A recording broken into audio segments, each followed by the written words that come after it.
episode of the Goodrum Show with me, Chris Goodrum. As per usual, a big thank you to everybody that watched last week's episode of the show, liked, commented, all that kind of stuff. Also a big thank you to all the distilleries that were involved in last week's episode of the show for retweeting, sharing the video on social media and getting behind it. So that was really cool. It's always nice when I get that kind of feedback, not just only from you guys that watch it, but from the distilleries that I feature as well. So that was really, really nice. So yeah, big thank you to them for that. So on to this week. Well, it's sort of the terrible twos, and I don't mean that in that the bottlings are dreadful. It's basically I've selected sort of 2 bottlings from 3 distilleries that are relatively new.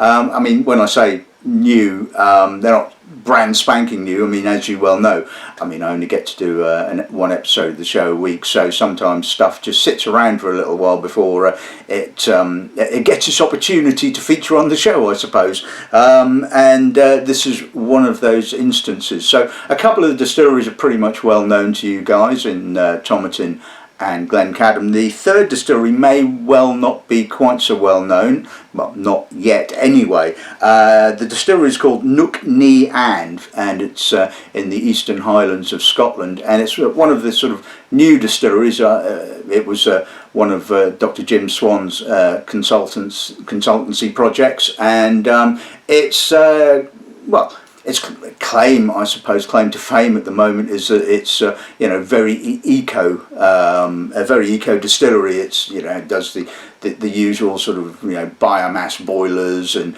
everything is you know, carbon neutral and organic and all this sort of stuff. And you know, that's really cool. I mean, you know, the industry, I guess, to be fair, is finally waking up to, you know, the impact that it has upon the environment and global warming and all that kind of stuff, and are looking to become, you know, have a lower carbon footprint basically. And so, you know, that kind of thing has got to be you know, encouraged, I suppose. But I mean, there's always the caveat that, yeah, you could be the most eco-friendly distillery on the face of the planet, but it's the juice in the bottle that counts. And if the juice is pretty dreadful, you know, it doesn't matter how green your distillery is. So, you know, it's going to be interesting to take a look at a couple of bottlings from them. So I'm not going to go into any huge amount of detail about the distilleries. Like I said, a couple of them you well know pretty much. That was just murdered the English on that, didn't I? You know pretty much. You well know, I think I should say. And you know, the links to the various distillery websites are in the box below, as per usual. So we're just going to crack on and take a look at today's lineup.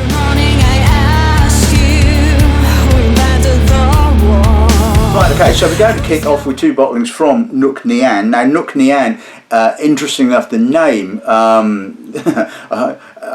had to look up the phonetic spelling of it, to be honest with you, because it doesn't look like it sounds, like a lot of foreign words. Yes, and Scottish words are foreign as far as I'm concerned. Anyway, so apparently it's an abbreviation of a witch queen from Celtic Scots folklore called, now I probably am going to murder this name, Nc'Nean. Apparently, according to the writer Sir Walter Scott, she rode on the storm and marshalled the rambling host of wanderers under her grim banner. Great, you would expect the distillery to be some kind of gothic pile, but no, it's sort of modernist kind of barn conversion jobby, you know, just as you would expect a modern distillery to look like. But yeah, let's hope the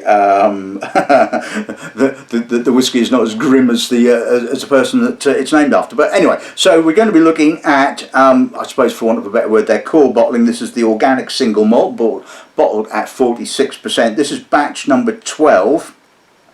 And comprises of 35% bourbon, matured spirit, and 65% STR wine cask, which is pretty much par for the course for a lot of the newer distilleries that are coming out these days. The second bottling we'll be looking at is called the Huntress, a limited edition bottling that was released earlier this year, bottled at 48.5%. Makeup roughly about the same in that it's 39% bourbon oak and 61% STR wine cask.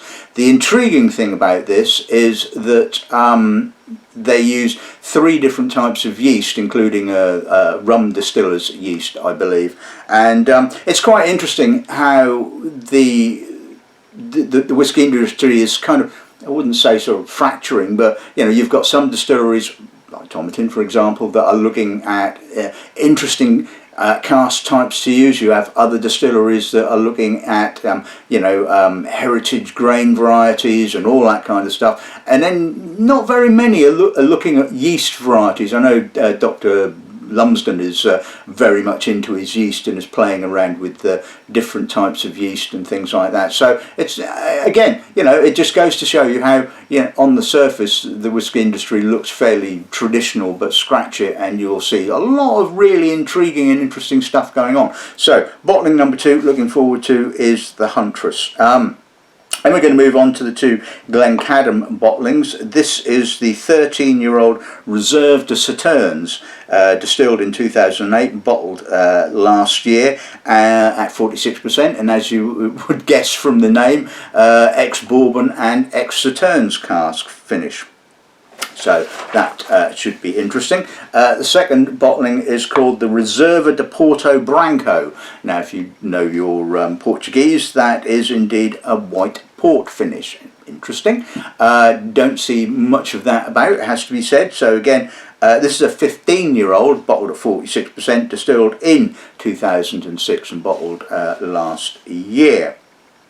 Then we're going to move on to the 2 Tomatin bottlings in their Bocan range. As you know, sort of a couple of years ago, they started doing some rather wacky cask finishing, cask bottlings in the Bocan range. Creation number 1 was Imperial Stout and Muscatel, and number 2 was Shoshu and Virgin European Oak, which worked really well. So expecting big things of these. So Creation number 3, again bottled at 46%, is aged in Moroccan Cabernet Sauvignon and North American rye casks. Could be interesting. And Creation number 4 is tawny port and cognac casks. So, you know, you can't sort of accuse Tomatin of not being experimental with their casks, and so I'm quite looking forward to those. So hopefully they will be pretty good. So there you have it. That's today's lineup. Let's kick off with a bit of Nc'Nean then, shall we?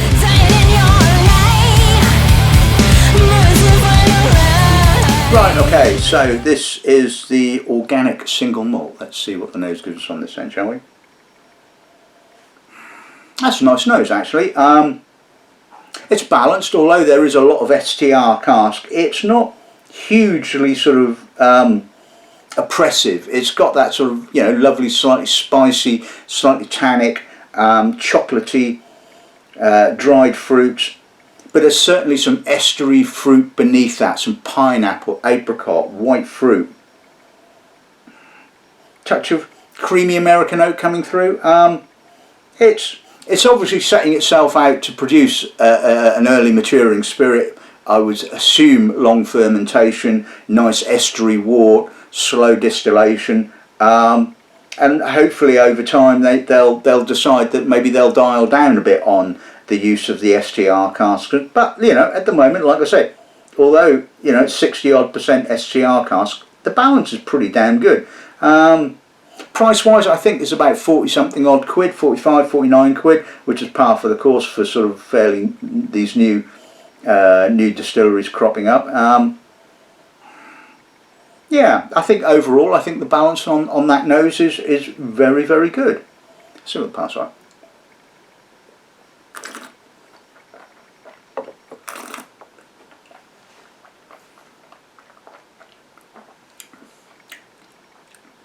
That's got a nice progression. Kicks off with the barley, a little bit of estery fruit, although that fruitiness is quite subtle. The STR comes in quite quickly. Starts off with a little bit of tannin, a little bit of chocolate. Red fruit notes kind of build and really build throughout the finish. really quite spicy on the aftertaste. Lovely progression. I mean, that's good spirit. And like I said, maybe given a little bit more time, they will sort of dial down some of the STR cask component. But I think at the moment, very enjoyable.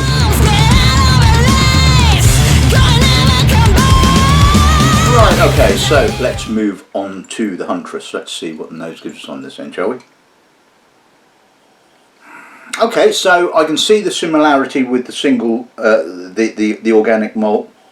A little bit more estery, almost tropical in character.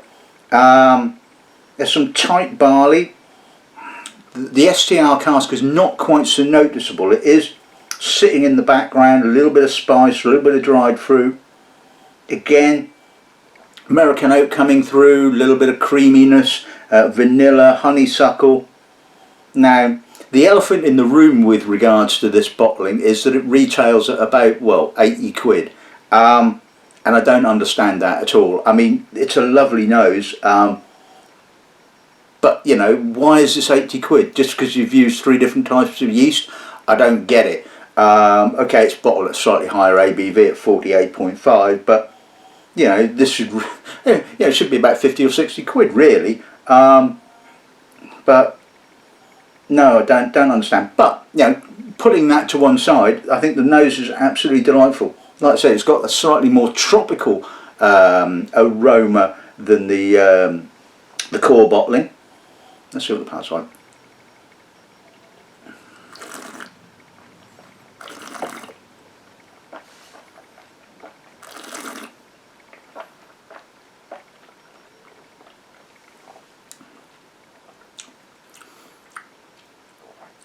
Lightly oiled barley to start off with, a little bit more kind of earthy, I would say. No peat involved.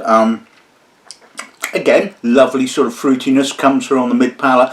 A little bit more orange, a bit more citrus. Again, that's got a little bit of a tropical twang to it. Nice finish, good length. Again, not so heavy on the STR cask. A little bit of winey red fruit.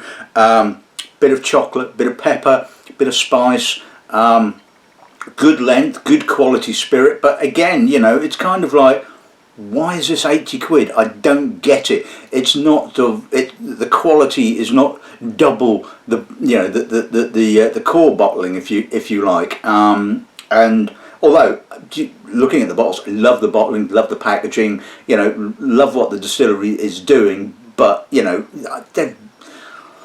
pricing, it is such an issue these days, and you know, if you're going to sort of stick a premium price tag on your spirit, then you know it really has to be worth it. And although I think that's lovely, it ain't worth 80 quid.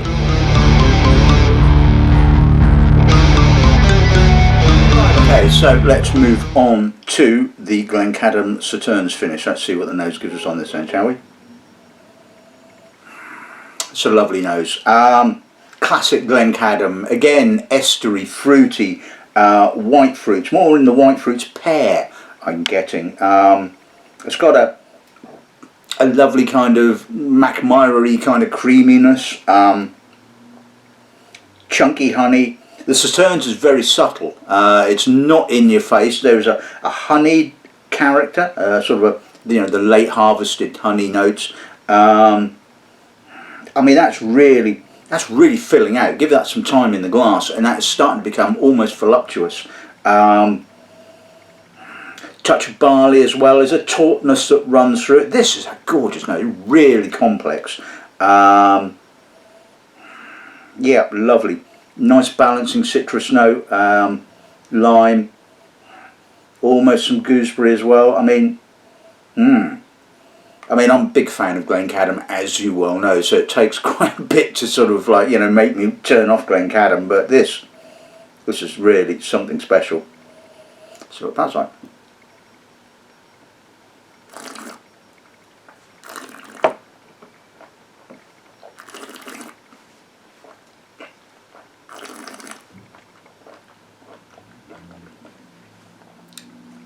A little bit more freshness on the palate, a little bit more citrus. Again, estery, chunky, apricot, barley. quite honeyed on the mid palate, and then you get this earthiness, this grippiness, a slight tannic note coming through on the finish, dries it a little bit, more barley coming back at you, touch of citrus, a little bit of white chocolate. That's stunningly good, and it just goes to show that you don't have to have oodles of age on you to create a beautiful spirit. I mean, this is 13 years old and is just absolutely on point, as the French would say. Absolutely stunning, that's all I can say.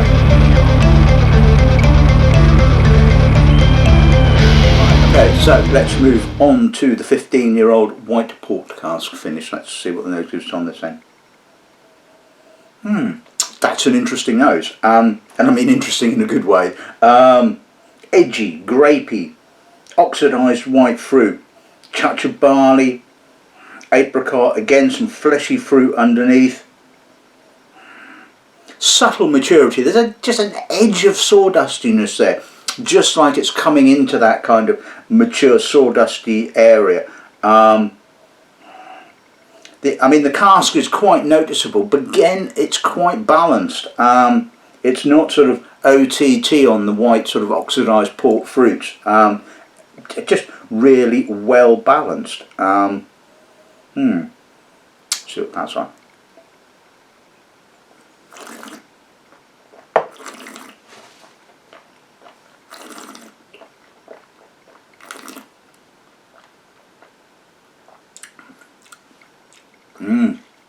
That's got a lovely progression. Again, softer on the palate, creamier, not quite so edgy. Again, oxidised dried fruit coming through, subtle spice, white chocolate, bit of tannin. It does get a little bit dry on the finish, as the sort of tannins do kind of grip a little bit, but there's plenty of barley and white fruit just to counteract that and just to sort of balance that up. Lovely spicy aftertaste. I mean, just stunning palate. I mean, just gorgeous. I mean,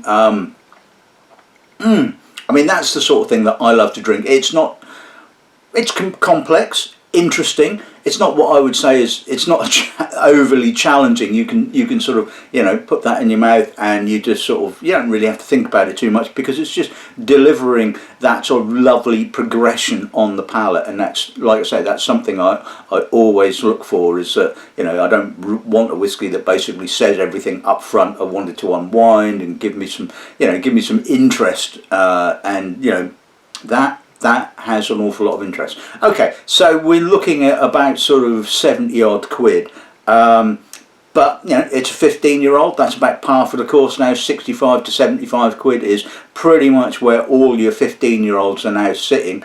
And you know, just compare that to, I know I'm being probably slightly disingenuous to the Nc'Nean, but you know, this just explodes with complexity and is cheaper. You know, sometimes this whole whiskey pricing business really does kind of like, you know, leave me scratching my head, it has to be said. But yeah, anyway, that is stunning.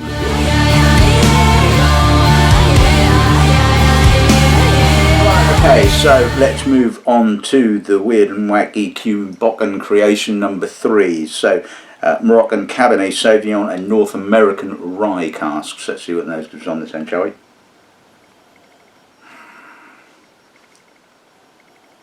It's a bit raw, it's a bit young. I'm getting that sort of classic rose petally, sort of Mar-like character. There's some astringent red and black fruits, cold tea, rye spice, dark rye spice. There's a little bit of dried fruit, adding a bit of sweetness, but oh, it's a bit of an unruly beastie, it has to be said. I mean, it's kind of, you know, raw and young, and I'm kind of not really loving it, it has to be said. And it's really kind of disappointing, because it's just, that rawness of spirit is just poking through, and it really should have had more time, I think. I mean, yes, it's wild, it's intense, you know, you can't take that away from it, but yes, just from the nose alone, I just think, well, this could have been so much better than what it actually is. I know the distillery are probably not going to like me for saying that, but you know, let's see what pass like.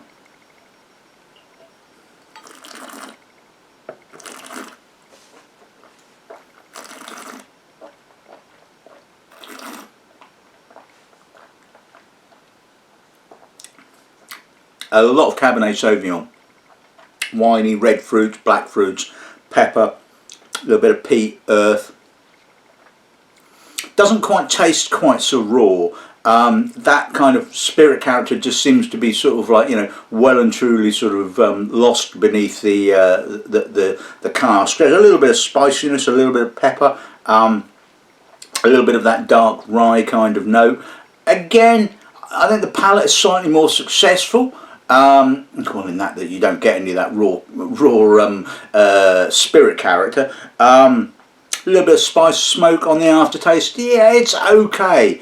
It's not. I mean, I loved the first two bottlings in the Creation range, and I thought they worked really, really well, and they were harmonious, and they had some barley character. This, I just think, is just not really quite there. I think there's too much cask on the palate, and the spirit is just not mature enough. It's just not really floating my boat, which is unfortunate, I think.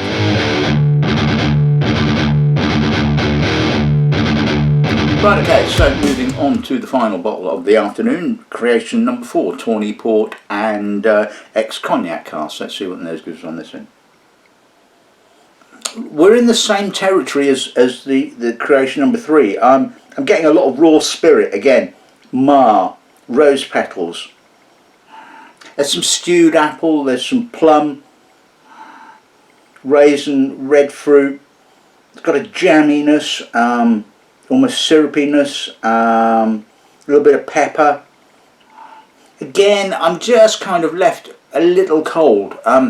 It could have just really done with a little bit more maturity in the spirit itself, and there's a touch of barley there. The balance is maybe slightly better than the previous bottling, but again, that spirit is just a bit too raw, a bit too young.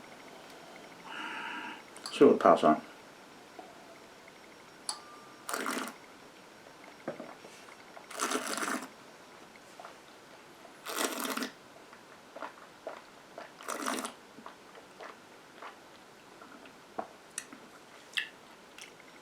Sweet, jammy, red fruits, a little bit of grippy French oak, a little bit of dried fruit, dried apple, touch of pepper, peat, spice.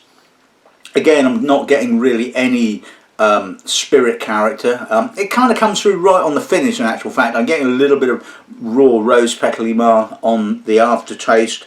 Almost mentholated note as well. I mean, it's interesting. I just don't think the spirit had enough maturity at this. I mean, and it tastes pretty young. 3, 4, 5 maybe. I would have, I don't know. It just doesn't have quite the sort of wow factor of the previous two bottlings. Personally, I think it's a little bit more successful. Certainly on the nose, although again the palate is just so heavy on the port. Yeah, I mean, you've got to applaud Tomatin for, you know, having a go at these sort of weird and wonderful things, and sometimes they work and sometimes they don't. And I think in this instance they just haven't quite worked. I mean, and you know, other people may well disagree with me. Certainly they've won awards in various competitions and what have you, so I'm obviously talking out of my butt.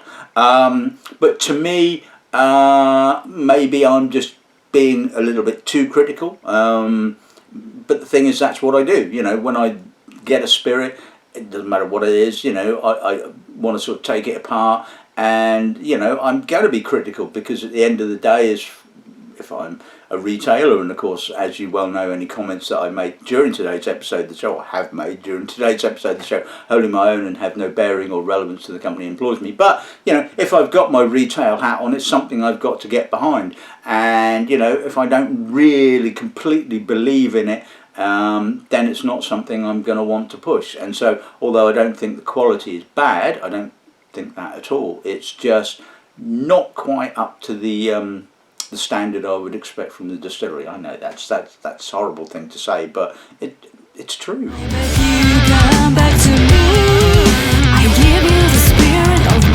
Right, okay, so let's sum today's episode of the show. I think overall, really intriguing. I think this has been a fun episode of the show, and I really like the Nc'Nean Organic. Their core bottling, absolutely spot on. Good price, good complexity, no problems with that whatsoever. And you know, if they carry on sort of doing this and maybe dial down some of the STR cask over time, I'd be more than a happy bunny. The Huntress, I mean, yeah, okay, it was a good bottling, it was a lovely whiskey, but the elephant is the price of it. It just isn't worth 80 quid. So I would say get your pricing sorted out, because I can't understand why it would be so much more expensive. You've used some different types of yeast. Okay, fine, but why is it retailing at double the price of your core bottling? Doesn't make any sense to me whatsoever. The Glencadam Sauternes finish, stunning, gorgeous. Wish I could have got hold of some of that for a certain emporium, but unfortunately I wasn't able to do so. But you know, it is available, it is out, well, I think it's out there. If you can find it, that is a lovely bottling, and like I said, I think sort of Glencadam it's just a gorgeous whiskey. It does everything to me in exactly the right way. Lovely fruity sort of estuary based spirit, 46%, no caramel, no chill filtration, you know, absolutely spot on. Love what they do. And the 15-year-old, again, just a lovely whiskey. And you know, can't say anything any more about it, to be bluntly honest with you. Creation number 3, and the same goes for creation number 4. As I've said, just didn't think it was quite up to the previous 2 bottlings. Still really good to see the distillery trying out some different cask types, being a bit different, and when you push the envelope, you know, you are going to get these things that sometimes don't actually work.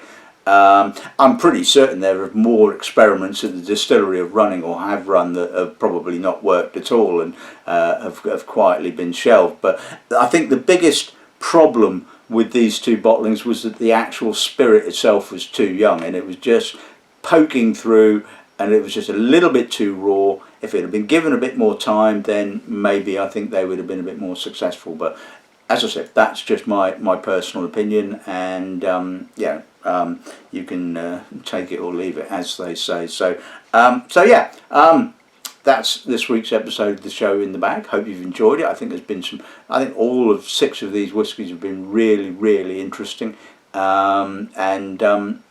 So until next week, I think the only thing to say is good afternoon and good dramming.